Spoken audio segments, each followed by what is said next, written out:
In February of 1959, 9 hikers set out on a journey into the Ural Mountains of Russia. They were young, strong, and highly experienced. Their goal was to reach Otterton, a barren mountain peak known for brutal winds and deep snow. None of them had any reason to fear the trail. They had handled far worse. But this time, something unusual waited for them in the cold. The group was led by 23-year-old Igor Dyatlov. He was known for discipline and careful planning. Alongside him were his friends and fellow adventurers, Zinaida, Rustem, Yuri, Alexander, Lyudmila, Semyon, and 2 others named Yuri and Nikolai. Each of them trusted one another, and each believed this trip would be challenging, but safe. They moved through forests, crossed frozen rivers, and climbed higher into the snowy ridges. Their diaries showed excitement. They joked, cooked together, and pushed forward with confidence.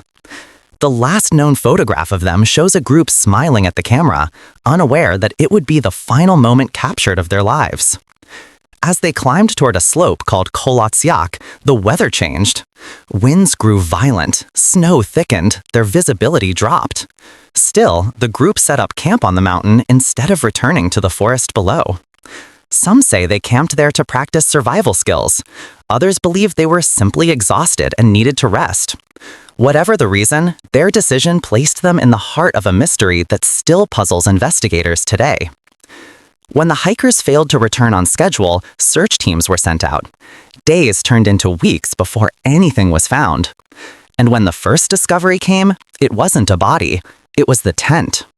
What shocked rescuers was not that the tent was abandoned, but the way it had been abandoned. It was still standing, half covered in snow.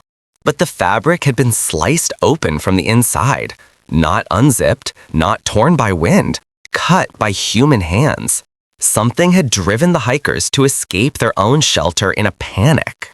Footprints in the snow showed that several of them walked or ran downhill, some barefoot, some wearing only socks. The temperatures were far below freezing. No one would wander outside like that unless something terrified them. The first 2 bodies were found near a tree at the edge of the forest. They wore almost no clothing. The bark of the tree was scratched, as if one or both had tried to climb it in a hurry or to look for something. Rescue workers believed they lit a small fire to stay warm, but the cold was too severe. They froze to death not far from each other. 3 more bodies were found between the tent and the tree, their position suggesting they were trying to return to camp. Perhaps they hoped to get supplies. Perhaps they believed the danger had passed. Their clothing was also light, and the cause of death was hypothermia. Months later, when the snow melted, the remaining 4 bodies were discovered in a ravine. What investigators found shocked everyone. These hikers had severe injuries that didn't match the simple explanation of freezing. 1 had a fractured skull.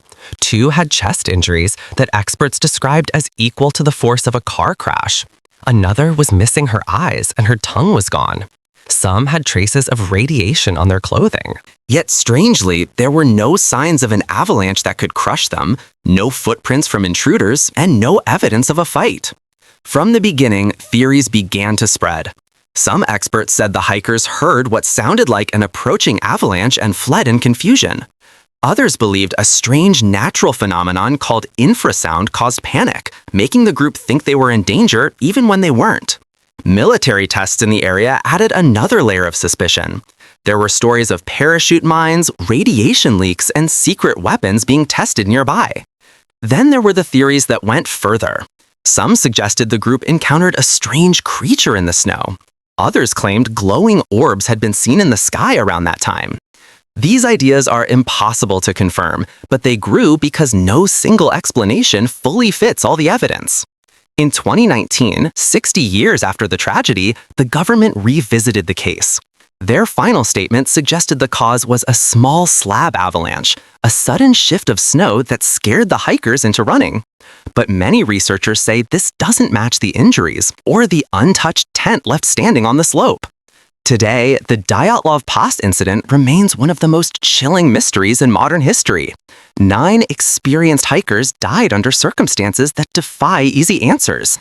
Their tent was slashed from within, their footprints vanished into the dark, Their bodies lay scattered across the mountain, each telling part of a story that still feels incomplete.